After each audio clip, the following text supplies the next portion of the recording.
मैं अमुक ईश्वर की शपथ लेता हूँ, सत्यनिष्ठा से प्रतिज्ञान करता हूँ, मैं विधि द्वारा स्थापित भारत के संविधान के प्रति सच्ची श्रद्धा और निष्ठा रखूँगा। मैं भारत की प्रभुता अखंडता अक्षुण्ण रखूँगा। मैं राज के मंत्री के रूप में अपने कर्तव्यों का श्रद्धापूर्वक और शुद्ध अंतःकरण से निर्वहन करूँगा तथा मैं भय, पक्षपात, अनुराग या देश के बिना सभी प्रकार के लोगों के प्रति संविधान और विधि के अनुसार नहीं।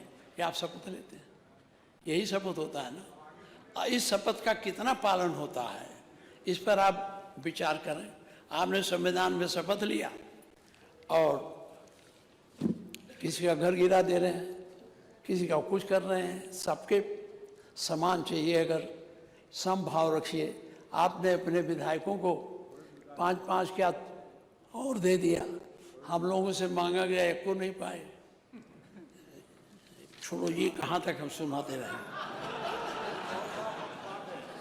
अभी उधर से आ रहा था, इधर से भी शुरू हो गया। ये इसलिए आपको पढ़ा, समभाव रखना है। आप हम लोगों से मांगा गया त्वरित योजना में, त्वरित ना था, त्वरित योजना में इतना दीजिए। बड़े फुटपाथ हमने गांव वालों को बता दिया। मुख्यमंत्री जी ने कहा ये तुम्हारा बन जाएगा। अब रोज आते हैं, बैठे रहते हैं, कब बनेगा। हमने कहा मुख्यमंत्री जी की कृपा होती नहीं, कैसे बने। तो कहा मुख्यमंत्री से हमसे कहा मतलब, हमने आपको बनाया, आपका काम है। तो ये समभाव होगा। अपने लोगों को दिए थे, हम लोगों को दिए। हमने लिख के दिया, एक नहीं पाया, बल्कि 2-4 लोग हमारे विपक्ष में पा भी गए, हमको नहीं मिला। नहीं मिला। तो इसमें हमारी सरकार थी तो पूरा बैठे हैं। पूछिए आपके बगल में 5-5 किलोमीटर सबको सड़क दी जाती थी, पेंटिंग के लिए दी जाती थी कि नहीं दी जाती? बोलिए। हाँ देखिए अब काहे कह रहे हो भाई, यहीं बैठ के हल्ला करते थे और कहते हो वहाँ। ये बड़ा मुश्किल है इस पार्लियामेंट्री फॉर्म ऑफ गवर्नमेंट में। जब यहाँ रहते हैं तो दूसरी बोली, वहाँ चले जाते हैं दूसरी बोली।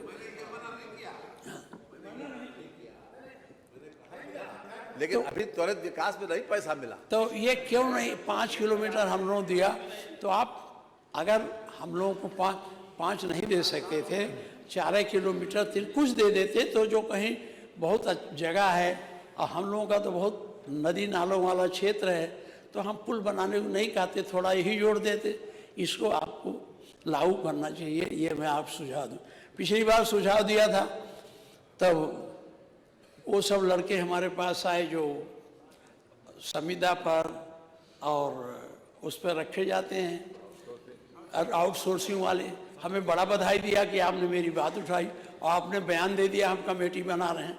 तो आप जब अब की बात अभी भाषण में कहें उसमें कुछ हुआ, बड़ी आशा लेके वो लोग बैठे।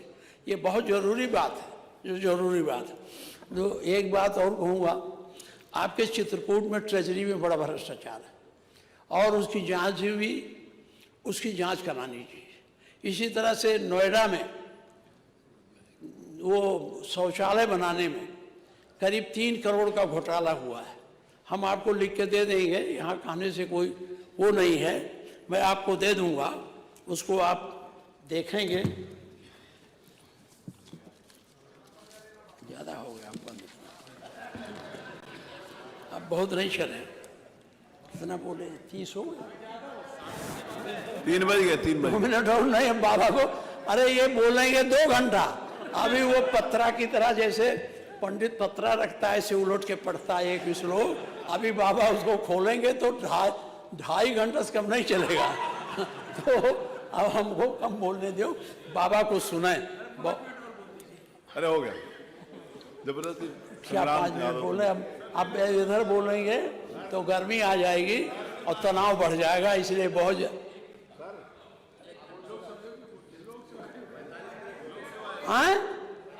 45 हो गया हमारा। अच्छा 5 मिनट बोल लें।